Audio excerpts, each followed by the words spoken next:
Do you see content creation as a hobby, a side hustle, a legitimate career path, or do you want your work to do something more? Many of our creators want to tell stories that go beyond simply entertaining people. How can they tell stories that can have meaningful impact?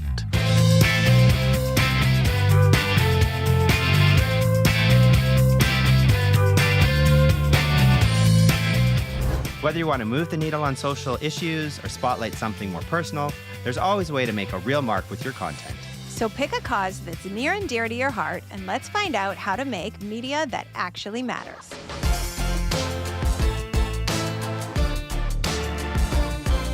Hello and welcome to First Frame, where creators come for answers. Brought to you by TELUS STORYHIVE. I'm Jennifer Park. And I'm Cameron Zinger. And on this season of the podcast, we're diving into practical and ethical challenges facing Canadian content creators in 2026. With insights from emerging creators, seasoned pros, and industry insiders, it's our goal to give you clear and actionable advice you can use right now. Canadian content creators need a podcast to call home. This is it. Storytelling has great power, but only if you design for it. On this episode, we're going to explore how creators can use their work to actually change how people think, feel, and act. These days, creators have more avenues than ever to reach an audience, but not always a clear sense of how to make that reach meaningful. And what does meaningful even mean? Is it about awareness, impact, behavioral change, or something else? To find out, it's my pleasure to introduce Sue Biely, the Executive Director of Story Money Impact. Sue, welcome to First Frame. Thanks. Hi. Thanks so much for being here today. So why don't we start with a little bit about your background? What is Story Money Impact, and how did your career path take you there? That's a big question. Okay. So I have been working in the independent media sector since 1995 on the west coast of Canada, and I have just somehow glommed onto this idea that independent stories and stories from all different perspectives of people really help us understand each other, have healthier communities, and ultimately support a democracy. So somehow that got into my head, and my real first big job was at BC Film, which was the precursor to Creative BC. So I was actually running development programs there and mentorship programs, and ended up then doing some independent producing myself. I also had an incredible opportunity at CBC to be one of the founding producers of a late night show called Zed, which is all around alternative arts, and worked there for many years. And what was really interesting about my position is I was licensing short form content from around the world. And my sort of remit was 40% Canadian, 60% international, but looking for short form stories from cultures that Canadians didn't usually get to hear from. And that sort of has really influenced my whole career. So what is Story Money Impact? Sorry, you asked that as well. So what is Story Money Impact? Story Money Impact is a nonprofit charity. We're based in Vancouver, but work all the way across the country with films from all across the country. And our whole goal is to take social and environmental documentary films and use them as a tool for community engagement. And that engagement is really meant to open up conversations and empathy and sort of brainstorming on how we can collectively work on these issues that are existing within our country. Now let's dig a bit deeper into the concept of impact-based storytelling.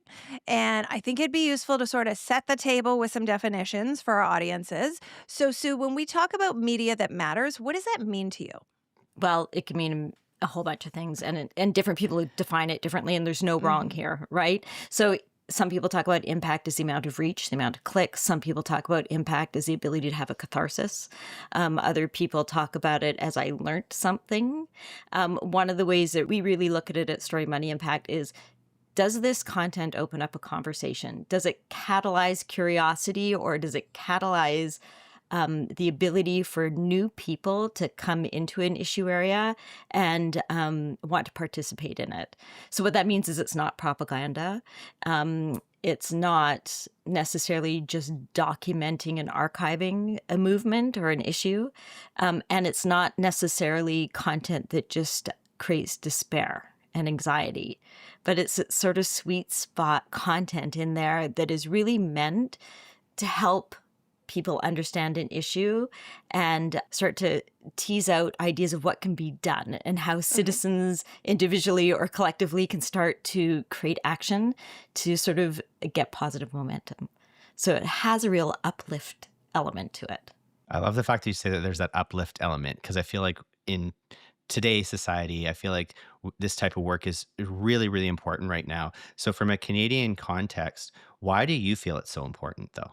Well, this is a time of nation building, isn't it? And it's a time where I think algorithms have pushed us away from each other. It's also a time where I think diversity of voice and inclusion is so important. And when you get to see and experience stories that are uniquely from a diversity of communities or voice that are really authentically grounded from experience, I think we can feel more welcomed in. And it helps us understand each other, and particularly across Canada. Goodness me, we have so many different kinds of communities, different kinds of folks. And when we actually get to see characters and understand what their experiences are, just our empathy and care, it sort of takes us away from the stereotypes. And it allows us to understand something even if it's not our direct experience. And then we're like, oh, okay, wow, I didn't know that, or I didn't get that before. And that may influence the way I think, the way I talk, what I do, what I buy, how I vote, and just generally how I care, and also how I feel myself as part of the belonging that is bigger than just me and my life experience. And I think that what you just said is so important, because I know for myself, and probably not the only one out there that thinks it, particularly in the last 6 years since COVID, the world does feel really divided. So I love the fact that you're talking about, finding that opportunity of belonging and that impact, and how do people come together, understanding people and situations a little bit better through this type of storytelling. Now, you use the term impact content previously. So how is that different from just meaningful or educational storytelling? I would say impact content invites me in to care, and it invites me into possibly some new ways of thinking. And so what I can use as an example is sometimes, particularly on the left, we document things that are happening, and we make a film that is really about what the experience of whether it's an environmental story. Let's just use this as an example. And then we think if we show that story to people who are not engaged in the issue, that will change them. But that is not necessarily the right content to invite new people in, because it doesn't necessarily allow people who aren't already of that belief or in that issue to feel where their values align. It doesn't create any on-roads or invitation spaces for somebody to go, oh my God, I didn't understand something before. Actually, there's things in this that align with my value system, and I see how I can engage with this. So there's a slightly different design shift. For me, impact content is content that creates the spaces to bring new people in a very respectful way. And in a way, like I say, that doesn't just create despair and anxiety. We have an epidemic of despair and anxiety. So we don't always have like tidy answers of like, well, this is what you should do so that we don't have this issue. But we can understand more of what are the forces that are at play, and how do we play in the spaces where we can innovate or experiment or even just sort of shift some understanding. Speaking of impact, what makes a piece of content actually capable of catalyzing change rather than just raising awareness? Authenticity. You have characters that are really respectful and that you just really can connect with and their authenticity and their experience. One of the things we love, and there's several TELUS films like this, like The Interceptors, where you have a character that's just an everyday citizen that, first of all, everybody ends up falling in love with. But second of all, you see them experimenting and doing something and making something happen and inviting other people in. And next thing you know, you're getting momentum on what is kind of a thorny systemic issue. And that's all around surplus food, right? How do we get surplus food going into bellies rather than into landfill and decomposing to become greenhouse gas? And so an individual takes on I think I have an idea, right? And then other people are brought into that. And then that whole film becomes like an model for taking to other places in Canada and going, how do we deal with surplus food? And how do we engage citizens in this? And it's sort of like this beautiful win-win. So I'd say one of the things is characters, really lovable characters that are authentic, making sure that you're not creating a piece of propaganda. I mean, the audience can really sense when they're sort of being manipulated or hit over the head. I think it's also allowing there to be room in your story for the complexities or the interdependencies or the gray areas on an issue, so that people who might have other feelings about it can also sort of have a place to sit respectfully in the story. And there's nothing more exciting than inspiration. Like, it's just so fun to watch an audience being inspired, learn about something and then be inspired and then start chatting immediately about what's possible. And that's one of the beautiful things that I think is part of the secret sauce of Story Money Impact. We not only how we curate our films, but we host films. And that means that people are invited to come. It's not just marketing. And after the film, we always hold the space for a dialogue. And sometimes those dialogues are very long. And people don't leave because they want to talk about it. And it's like this metabolization process after having like a really good meal. And it's interesting when you call back a couple weeks later to the folks that we've done screenings with and say, you know, so like, how's it going? What's going on? You'd be surprised how many times we hear, well, there's a new agenda item on our regular meetings, or there's a new coalition forming, or there's something new in the curriculum, or our nurses meetings are now including this part of a conversation piece that was a blind spot before, or you just don't know. We even had one gentleman want to bequeath his property to a nonprofit to become a place for women coming out of prison. You know, he's like, never had kids, and I was always wondering where I should leave my home. And after seeing this film, which is Conviction, which is a CBC gem film, he's like, I just want to make my property available so women have somewhere to go. You just don't know what's going to happen, and you have to have the curiosity. So you have to survey your audience and look for the clues of like, how is this making impact? Do we have the right people in the room? That really often means not just the Kool-Aid drinkers, but people who are new to the issue or people who are key stakeholders in the system, and often those who are adjacent to the issue who are not engaged, and sometimes those who are opposed, especially city councilors. When you can get all of that happening in a room where you watch a film and then you have a discussion, some really incredible things can happen. Exactly. Getting all those wheels turning, right? And everyone gets excited. But I have a question. Where do you see people getting it wrong when they try and tackle big social or environmental issues? The despair is really, really hard. And where they are telling a story structure where they're pointing out the problem, and then they point out the problem again, and then they point out the problem again.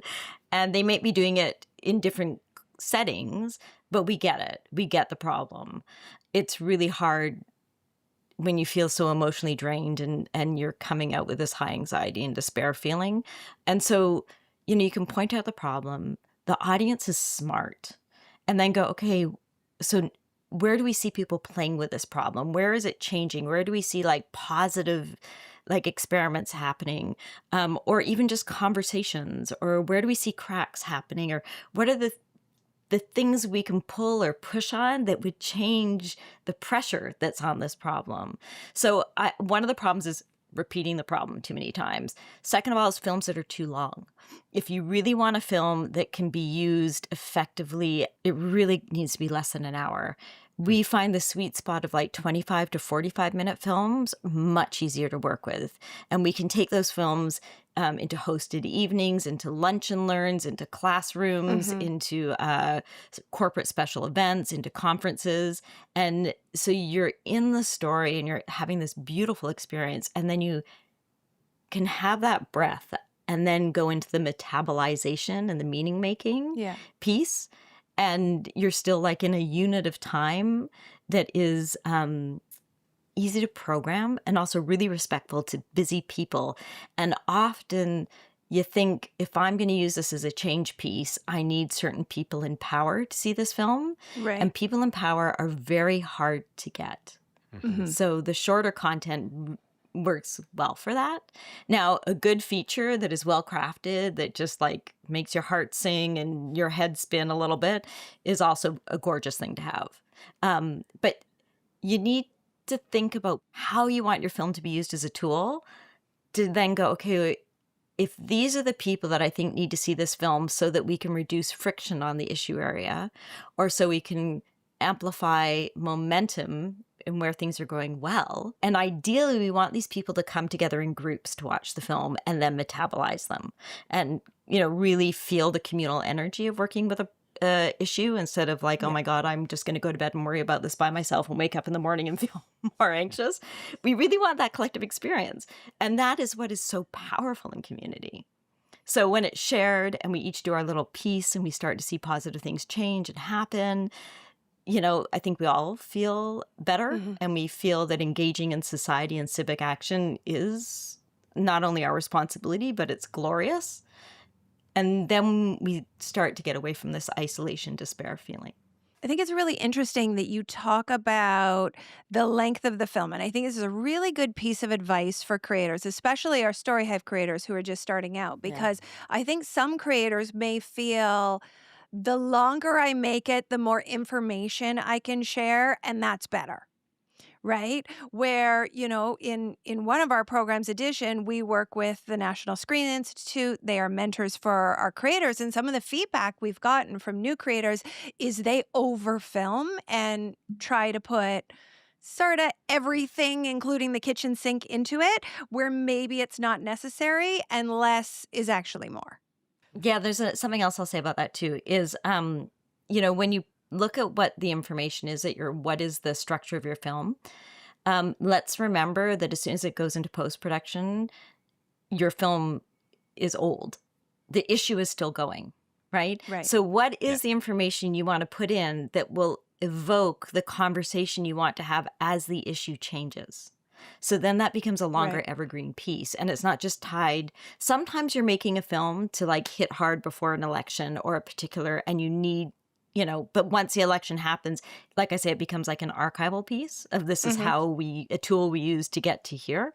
But if it's an evergreen issue, like living with a family member with schizophrenia or mental health in sports, again, you want your film to have enough to evoke and catalyze thinking and conversation. You don't want to exhaust your audience. You want to engage and tickle and set them off in a direction that's really helpful. I know we've only started to scratch the surface of this topic, but let's pause the conversation for a minute to have a bit of fun. It's time to play What's in Your Kit. Great call, Jen. So, Sue, what we're going to do is put 30 seconds on the clock, and then we'd love you to tell us and our listeners which tools you think are the most important when creating impactful storytelling. Well, I don't think your kit is a physical thing. I think your kit is partly your mindset. And I think your kit is who is in the room and who is behind the camera. Do you have people from that lived experience? What is your relationship to the issue and the people you are filming? What is the trust? So I think it's really, really a mindset. And I think it's around relationships, huge relationships, and your deep care for the issue and your belief that this piece of content can have a positive impact. Perfect. Thank you. Now let's talk about how creators can actually design their content for maximum impact. So Sue, at what point in the process should they actually start thinking about it? Does it start at the idea stage or can it actually come later? No, it's got to start at the idea stage. They have to know, why am I picking up a camera? And why me? And if I don't have a good reason for why me, where's that other person on my team who is why it should be us doing this work? And there's a little bit of a mind shift too, is what does this film need to do in the world? Where are there friction points that this film could be helpful? And if so, who are those people? Because I've got to make a film that feels inviting to them. And also, where is there wonderful positive momentum happening, and can this help escalate that positive momentum? So you need to know that ahead of time, so you know, what are you designing and how are you really inviting people into this world that you're putting in front of them, and in a really respectful way. In a really respectful way where you have some shared values. So if you know that up front, that's going to help you figure out who's in the film, what kind of music you're using in the film, how long the film needs to be, and also with a call to action where the film kind of gets into that space of beyond just the problem. And I think also really helpful on the funding stage as well, because if it's something that you're incorporating later on, you've kind of missed the boat if you're reaching out to funders. You really have to showcase to funders the importance of the film. What is the purpose of the film? Why are you creating it? Why are you the right person? All of that is part of our decision making at StoryHive as to which projects we're going to fund. I agree with you, Jen. I think it's interesting though. Like, so once I get funded, how does the creator then actually know that the content they've created is making a difference? And what does success actually look like beyond the views and the clicks for them? Okay, so I mean, hopefully you're showing your content as you're building it to the people that you are serving. Right? So that they have approval and input of the story. There's a beautiful example of a film, Conviction, that I mentioned that was done on the East Coast with CBC. And it had a bunch of female women who had experiencing recidivism in prison. And they were given the cameras and they did the shooting. And then they had approval of every frame of the film that their face was in. And it was amazing, that level of engagement, that level of like authenticity and respect, right? The film is just so powerful. So in some ways, the person that you are reporting to are the impacted people in the film, right? And that can sometimes be scientists who are trying to represent like a natural systems issue. Sometimes it's a person, a family, whatever it is. But you think I'm accountable to them. And then you're going, okay, when we are doing screenings, I think it's really important to watch what is the audience reaction, what are the questions that come in, and also what are the kinds of conversations you can evoke by bringing in a moderator and panelists that have local expertise. Trying to survey your audience, we do that all the time. And after an incredibly delicious conversation, you'd be surprised. You get outpourings of information onto these surveys and people telling you, like, I came in and my understanding of the issue was here. Now my understanding of the issue is here, and what they want to do. And then also you can wait a few weeks out. We usually have a local screening partner wherever we are doing these events.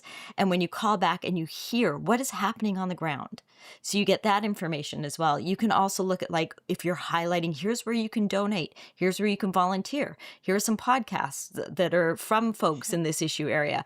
And you can kind of watch those things. We've passed the hat to raise money for organizations. And we've just had a film that we've been working with that is running an Indigenous training program that, partly because of the support of the work we've done with the film, it's raised a whole bunch of awareness and a bunch of small donations.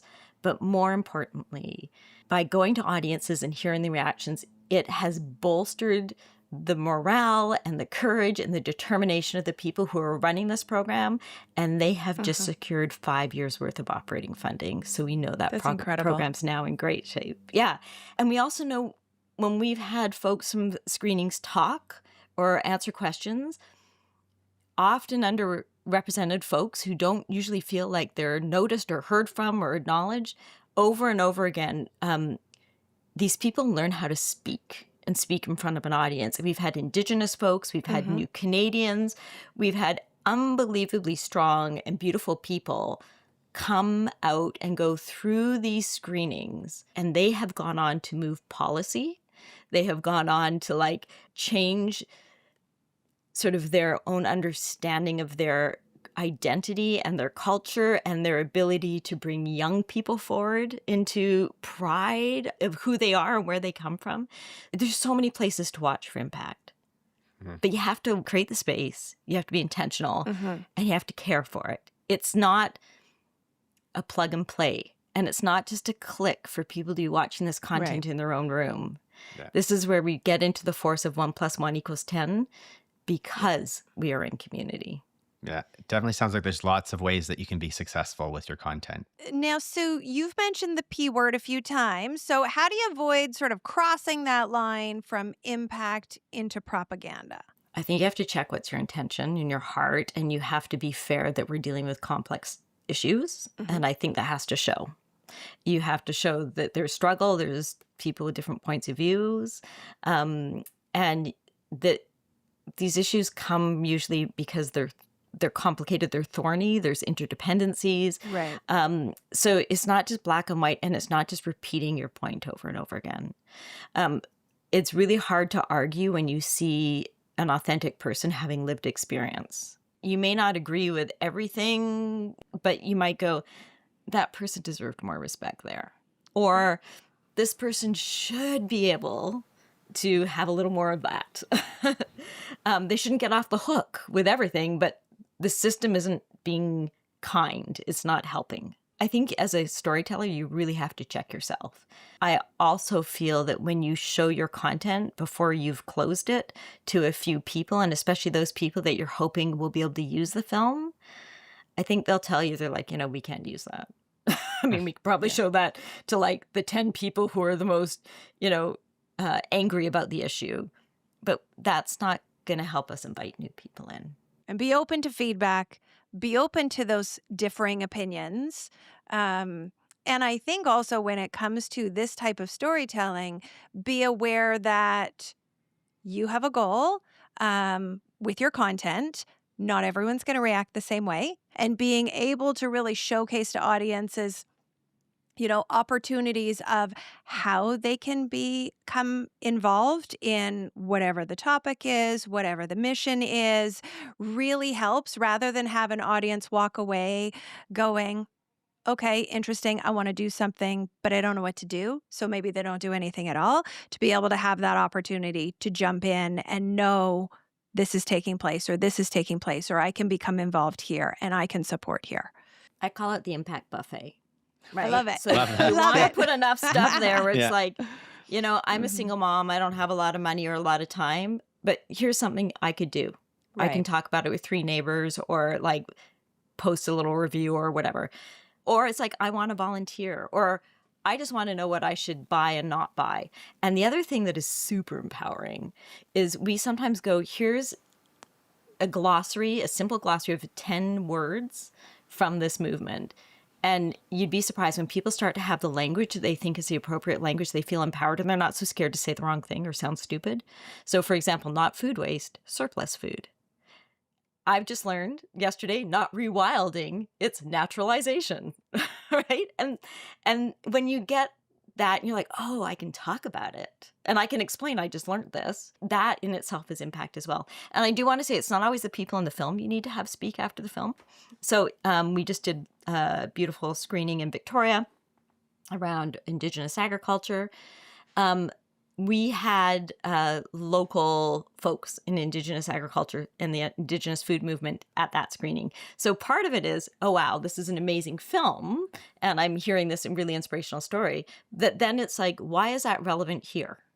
What's going on yes. here? So we had another film on no visible trauma on police brutality on the Calgary Police Service. And when we showed that at a church social justice group in Vancouver, they were like, yeah, Calgary, right? And then we had invited in the woman who is the Indigenous liaison to the Vancouver Police Department. And she's like, yeah, that's Calgary. And let me tell you what's happening here. Mhm. And they're like, okay, so you want to make the conversation relevant for the people in the room. So to sum up everything that we've talked about today, what would you say to an emerging creator who asks you, how do I make media that actually matters? I think we see this in more than documentary. I think we all know that from the heated rivalry, Schitt's Creek stuff that's happened that's very well, not fully mainstream. It's, quite unique in the mainstream, but has gone further. I think any genre can have media that matters. Like I said, we all need catharsis. We all need escapism. But I kind of go, what are the values? What are the values that are really in your story or under your story? And how does it help us as community and society to watch the story so that we can help each other have better lives. And so I often think that's, not content that harms. And I think of all the violence that we witness in our media that's just gratuitous, or the slandering. So I think if you want to make media that matters, you go deep and you kind of go, all right, I want to be part of making something that, no matter what genre I choose, by people spending their time with my story, we're helping to make this world a better place. Couldn't agree more. I think that's great. And I want to do a shout out to you guys. I mean, I think TELUS has done a great job at giving so many new voices an opportunity to tell really beautiful stories from their own perspectives. And we've enjoyed working with so many of them, and the different lengths. And it's wonderful to have seen TELUS come out from the West Coast and now stretching further. And I just want to thank you all. You've been able to be part of helping diversify our media scape. And I just think there's so much exciting work to do now. And now it's partly about getting the stories that have already exist into audiences in new ways, and audiences all over this country, from like tiny, tiny towns to big urban centers. And I think that's where our work is to be done. We need to build new infrastructure for community and story. Well, thank you for that. I will say I wish we had a bigger bucket of funding so that we could fund even more stories. But very happy to support our incredible creators that we already do. Sue, it's been really great chatting with you, and you've given our creators a lot to chew on already. But before we wrap up, are there any additional resources that you can recommend that our viewers and listeners could check out? Yes. First of all, you can look at our website, storymoneyimpact.com, and we're trying to put more resources into our blog that are easier to find. I do want to also say Story Money Impact is a charity, and we are always super appreciative of anyone who becomes a monthly donor or drops a donation our way. You get a tax receipt, and it just really helps us keep humming. Also, internationally, I want to point to something called the Impact Field Guide. The Doc Society in the UK has been the international leader in developing sort of ideas around impact work with particularly documentary film. So there is a huge depth of resources. I try and tell people, don't try and read it all at once. Just do 20-minute chunks so you can absorb it.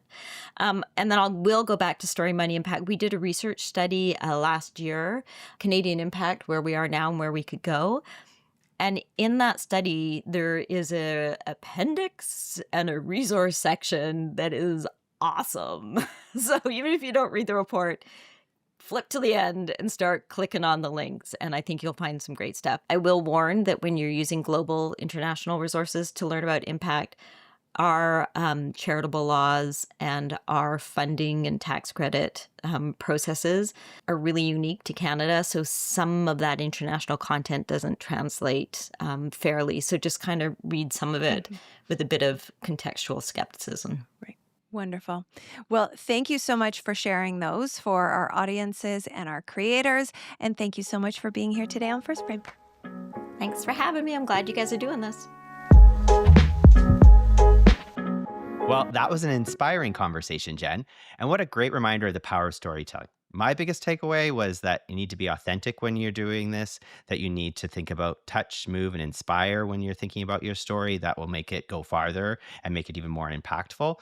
Those were the big takeaways for me. What about you?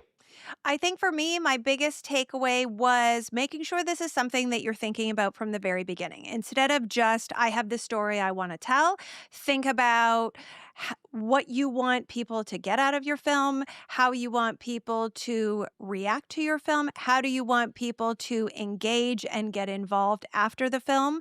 So instead of just a screening, also, how is your film going to be used? And I think making sure you incorporate that, as Sue said, at the very beginning, right when you have an idea, it's something that will help you incorporate it through your entire process and ultimately produce the type of film with the type of impact that you're hoping to have.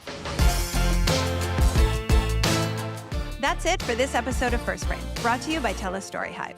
Thanks so much to you, our viewers and listeners, for joining us. Please hit follow so you don't miss a single thing. And if you'd like to learn more about how TELUS StoryHive can help you along your content creation journey, check out storyhive.com. Until next time, I'm Jennifer Park. And I'm Cameron Zinger. That's a wrap.